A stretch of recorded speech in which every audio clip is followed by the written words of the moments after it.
એક શહેરમાં એક શેઠ અને શેઠાણી રહેતા હતા. બંને રોજ સત્સંગમાં જતા હતા. તેમના ઘરમાં એક પોપટ પિંજરામાં રહેતો હતો. એક દિવસ પોપટ બોલ્યો, "શેઠજી, તમે રોજ ક્યાં જાઓ છો?" શેઠે કહ્યું, "અમે સત્સંગમાં સારી વાતો સાંભળવા જઈએ છીએ." પોપટ બોલ્યો, "સારું, તો ફરીવાર સત્સંગમાં જવો તો સંતજીને પૂછજો કે હું ક્યારે આઝાદ થઈશ." બીજે દિવસે શેઠે સત્સંગમાં સંતને પૂછ્યું, "મહારાજ, મારો પોપટ પૂછે છે કે તે આઝાદ ક્યારે થશે?" આ સાંભળતા જ સંત બેભાન થઈને પડી ગયા.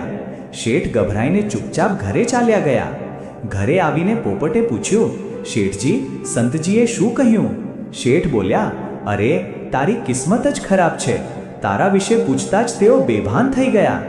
પોપટ હસ્યો અને બોલ્યો, "કોઈ વાંધો નહીં શેઠજી, હું બધું સમજી ગયો." બીજી સવારે જ્યારે શેઠે જોયું તો પોપટ પિંજરામાં બેભાન પડ્યો હતો.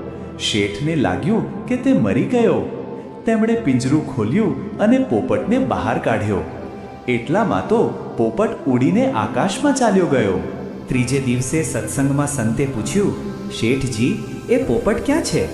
શેઠ બોલ્યા, "મહારાજ, તે મરી ગયો હતો. મેં જેવો જ બહાર કાઢ્યો તે ઉડી ગયો."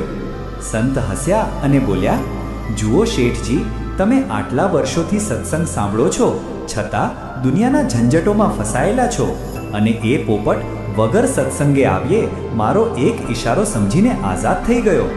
સાચી આઝાદી માત્ર સાંભળવાથી નહીં પણ સમજવાથી મળે છે." આ વાર્તાથી પ્રેરણા મળે છે કે ઘણા લોકો જીવનભર સારી વાતો, ઉપદેશ અને સત્સંગ સાંભળતા રહે છે, પરંતુ જો તે વાતોને જીવનમાં ઉતારવામાં ન આવે તો તેનો કોઈ સાચો લાભ મળતો નથી.